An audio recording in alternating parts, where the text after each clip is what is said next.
ಬೀಡಿ ಕಾರ್ಮಿಕರ ಕನಿಷ್ಠ ಕೂಲಿ, ತುಟ್ಟಿ ಭತ್ಯೆ, ಮರಳು ಸಮಸ್ಯೆ ಪರಿಹಾರ, ಅಕ್ರಮ ಟೋಲ್ ಗೇಟ್, ರಾಷ್ಟ್ರೀಯ ಹೆದ್ದಾರಿ ಅವ್ಯವಸ್ಥೆ ಕಾಮಗಾರಿ ಹಾಗೂ ವಿವಿಧ ಬೇಡಿಕೆ ಸಮಸ್ಯೆಗಳ ಪರಿಹಾರಕ್ಕಾಗಿ ಆಗ್ರಹಿಸಿ ದಕ್ಷಿಣ ಕನ್ನಡ ಜಿಲ್ಲಾ ಭಾರತ್ ಕಮ್ಯುನಿಸ್ಟ್ ಪಕ್ಷದ ಸಮಿತಿ ವತಿಯಿಂದ ಜನಾಗ್ರಹ ಚಳವಳಿಯ ಭಾಗವಾಗಿ ಜಿಲ್ಲಾಧಿಕಾರಿಗಳ ಕಚೇರಿ ಮುಂಭಾಗ ಧರಣಿ ಸತ್ಯಾಗ್ರಹ ನಡೆಯಿತು. ಈ ವೇಳೆ ಭಾರತ್ ಕಮ್ಯುನಿಸ್ಟ್ ಪಕ್ಷದ ಕಾರ್ಯದರ್ಶಿ ವಸಂತಾಚಾರಿ ಮಾತನಾಡಿ, ಕಳೆದ 8 ತಿಂಗಳಿನಿಂದ ಕನಿಷ್ಠ ಕೂಲಿ ಮತ್ತು 2015ರ ನಂತರದ ಬಾಕಿ ಇರುವ ತುಟ್ಟಿ ಭತ್ಯೆಯನ್ನು ಕೊಡಬೇಕೆಂದು ಒತ್ತಾಯಿಸಿ ಪ್ರತಿಭಟನೆ ನಡೆಸಲಾಯಿತು. ರಾಜ್ಯ ಸರ್ಕಾರವಾಗಲಿ ಕಾರ್ಮಿಕ ಸಂಘವಾಗಲಿ ಕುರಿತು ಯಾವುದೇ ಸ್ಪಂದನೆ ನೀಡಿಲ್ಲ.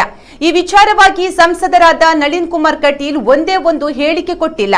ಮಾತ್ರವಲ್ಲದೆ ಜಿಲ್ಲೆಯಲ್ಲಿ ಹಲವಾರು ತಿಂಗಳಿನಿಂದ ಮರಳು ಸಮಸ್ಯೆ ಎದುರಿಸ್ತಾ ಇದ್ದು, ಕಟ್ಟಡ ಕಾರ್ಮಿಕರಿಗೆ ಕೆಲಸ ಇಲ್ಲದೆ ಜೀವನ ನಿರ್ವಹಣೆ ಕಷ್ಟವಾಗಿದೆ.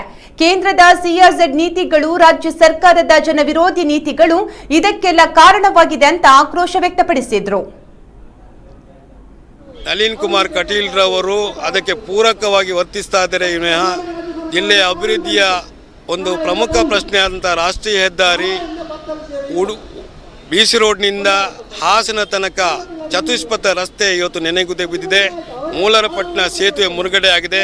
ಗುರುಪುರ ಸೇತುವೆ ಕೆಲವೇ ತಿಂಗಳಲ್ಲಿ ಬೀಳುವಂಥ ಸ್ಥಿತಿಯಲ್ಲಿ ಇದೆ. ಕಾರ್ಕಳ ಮೂಡುಬಿದಿರೆಯಾಗಿ ಮಂಗಳೂರಿಗೆ ಬರುವಂಥ ರಸ್ತೆ ಸಂಪೂರ್ಣವಾಗಿ ಹದಗೆಟ್ಟಿದೆ.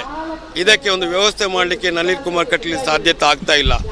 ಇಂಥ ಪ್ರಶ್ನೆಗಳು ಇಟ್ಕೊಂಡು ಜನರು ಕೇಳುವಂಥ ಸಂದರ್ಭದಲ್ಲಿ ಶಬರಿಮಲೆಯ ಪ್ರಶ್ನೆ ಇಟ್ಕೊಂಡು ಇವತ್ತು ಒಂದು ಹಾಳು ರಾಜಕೀಯ ಮಾಡ್ತಿರುವಂಥ BJPಯ ಪರವಾಗಿ ನಳಿನ್ ಕುಮಾರ್ ಕಟೀಲ್ ಅವರು ಶಬರಿಮಲೆಗೆ ಹೋಗಿ ಅಲ್ಲಿಂದ ಬಂದು ಇಲ್ಲಿಗೆ ಪತ್ರಿಕಾಗೋಷ್ಠಿ ಮಾಡಿಕೊಂಡು ಜನರ